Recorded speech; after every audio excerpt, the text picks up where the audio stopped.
looking for people who love to talk to people, who love to interact with people. And those are the people that we want on the front line. I think we have one of the best, I have one of the best guest services staff. They love interacting, and I think what, I asked them, so what do you think sets yourselves apart from other places? And they said, well, we always ask, right from the start, we welcome people when they come in the door. We ask where they come from. We engage them. We connect with them. You know, we're all wearing name tags, and one of the things that I started was to, you know, everybody wears a name tag. Of course, I left mine at home. But yeah, I thought it was important that everybody could associate a name and a face. And our guest services folks are always, they tell me how people will stop them and say, oh, excuse me, Steve, what do you think about this? Or could you tell me something about this? And so my guest services folks, they may not know a lot about railroads or railroad history, but they know about connecting with other people. And I think that that's really important. And again, it's intuitive, but it's what I look for when I hire a staff person. Again, return visits are so critical. When I started, again, it was looking, our major demographic was the rail fan. Well, that demographic has changed dramatically over the years. People with small families are really important to us, and important in the sense that drives our mission. Our mission is about educating people about Colorado Railroad history, and what we have around us, all those pieces of equipment, are part of how we tell that story, but it's not the story itself. So return visits are critical. We have events that help return visits. We have a Thomas event, Day Out with Thomas event, which is, if you're not familiar, Thomas the Tank Engine is this huge, it's a huge PBS program, and it appeals to the 3 and under, 3 to 5, 3 to 6. And so we have a weekend, or 3 weekends in September, where we have Thomas the Tank Engine. And Thomas is a full-size locomotive, and we have Thomas there. The experience that the kids get at that event is unique. Because we get 23,000 people over 3 weekends who come to this event. Because of that, we have a very small parking lot. So we have to park people a half a mile to a mile off-site. But right from the start, their experience is one that will make them come back the next year, because we have Coach America provides tour buses that takes them to the venue. We have wonderful hosts who and volunteers who man the tents so that the kids can have a great experience. We have Thomas, of course, and then all of the other activities that go around that. But we try very hard to make this a wonderful experience so that people will come back again and again.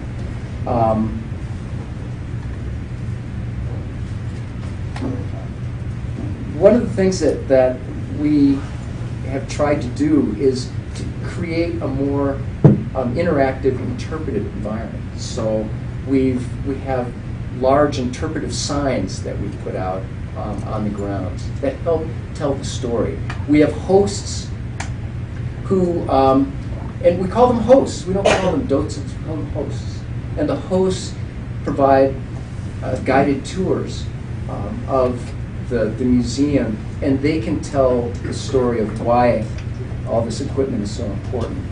We have MP3 tours and and cell phone tours that are available to help make that experience come alive for people. So and then we've also change up our venue, we change up our exhibits on a regular basis, so that when you come back to the museum, you're seeing something new all the time. And I think that's really important.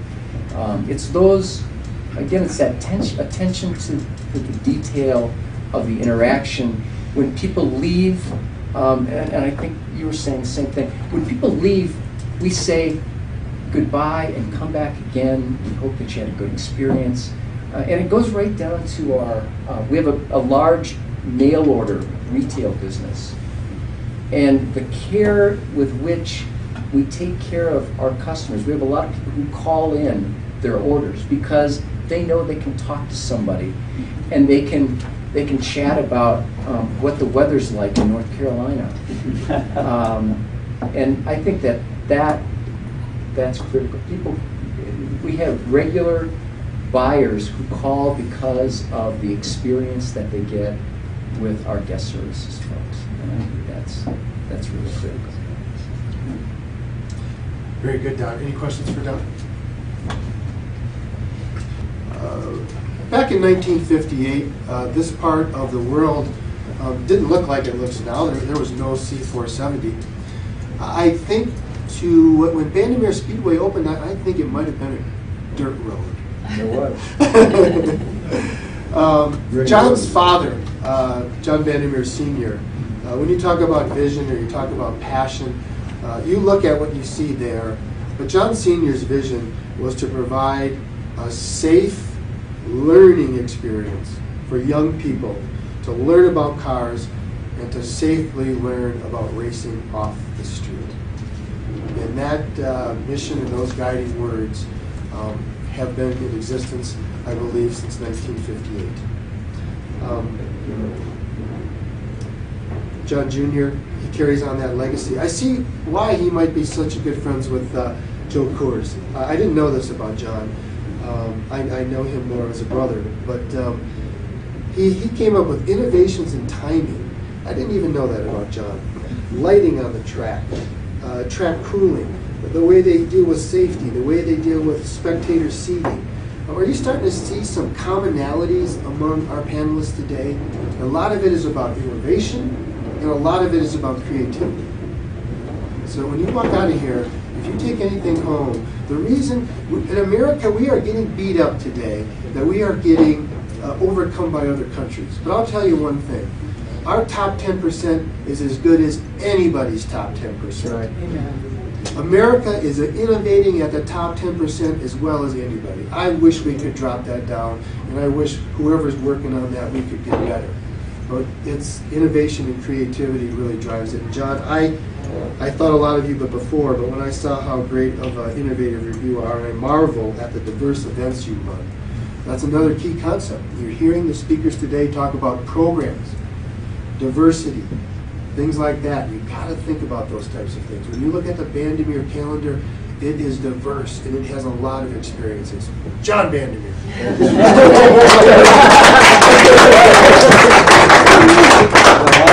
I did not. I actually brought my speech for the Good News Breakfast next Tuesday if you're not coming. No, I'm not going to go into that. But I thought it was interesting as I was putting thoughts together for my speech. I was looking up some of the stuff of Jefferson County history. And I thought you might find it interesting that in 1914, the Lariat Trail, also known as the Lariat Loop Road to Lookout Mountain Park, at the top of Lookout Mountain was completed. The trail replaced the Lookout Mountain Scenic Railroad that was completed on July 6th of 1912. So we're really a part of history, aren't we? Yes, Tell you what, I could tell you so many stories, but rather than tell you stories, let me tell you some things that you don't know about us. Is that okay? I just started making a list. List could go. First of all, Vandermeer Speedway is really all about relationship. So when we talk about relationship, and yes, I do have a great relationship with Joe Coors Jr., who's retired. He's a very close friend, and I just love him to death. He attends Joe Coors, Sean Caldwell, who is the chiropractor for the Rockies and the Broncos, and myself started Bible study by, I guess, maybe 10 years ago on Monday mornings at 6 o'clock in the morning. You have to want to come or you don't come. And it's continued, and I think we had 10 or 12 guys there yesterday. Anyway, I'm sure you didn't know that we developed the timing equipment that we all use today worldwide, nationally, for drag racing here in Morrison, Colorado, or at our racetrack. Recently, we've developed all of the traction equipment that is made across the country to put down good traction on the racetrack. I'm not going to go into why, because you might have questions on that, and if you'd like to ask it, I'd be happy to tell you. But I have 8 grandchildren. 2 of the boys are brothers that are 22 and 20, and for the last 6 months they have been all over the world. If you can imagine, young kids, but they spent 45 days in Qatar, Qatar, however you want to say that. They've been to Abu Dhabi, they've been to Bahrain. They were in Bahrain while all that action was going on. There, kind of a scary time for us. They just returned at 6:55 this morning from Indianapolis, Indiana, where they drove from West Palm Beach, Florida, to Indianapolis to drop off equipment and then come back home. Prior to that, they were in, I'm sorry, I can't even tell you, Australia, and they were in Australia for 3 weeks working on showing racetracks how to put down good traction. I'm sure you probably didn't know we actually have 145 event days a year. Wow. We go from the middle of April to the middle of October. We deal with about 400,000+ people a year. I bet you didn't know that. And by the way, when I'm in this room and I'm listening to what we're all talking about, we ought to be using each other's people. Sure. Yeah. There's no question whatsoever. I mean, it just doesn't make sense. And of course, when I say we are interested in relationships, what makes a good relationship is when it's good for the other person as well as it is for you. In fact, it's really better for them. And so that's one of the things that we really strive. That's why we have so many sponsors at the racetrack that we try to do things for. Our opinion is, if you're a sponsor at the racetrack, then we want you to have as much business as we have. Just signed up a fellow that if I shared his name, you'd know him real well, and I don't want to share that. But he's really struggled in the real estate business, and he's starting a new little venture, and so he's going to be involved. And I know that we have, out of our racers, several that will use his services. We have, of course, a national event in July. Many of you know that. Many of you don't probably know that it is sponsored by Daimler Chrysler. It's no longer Daimler, but it's the Fiat now. But they call it Mopar, Mile High Nationals. This year is the 20th year that they have sponsored our event, which is the longest running national event sponsorship in the history of the sport. You say, well, how would that happen? It comes back to relationships. I've been to Detroit so many times. I know all the ways to get in and out, fast or slow, because I've gone to every person who is retired, whether there's been a marriage or a death or whatever, because they're our friends and they're the people we do business with. We have a reading program that's in its, I think, 12th year. That's just culminating right now, called Race to Read. Anybody have a kid that gotten that? Great. I'd like to see that. You might say, why did you do that? I'll tell you why we did that. That was an innovative move by our staff, basically my daughter. And the reason we put it together is because we have a lot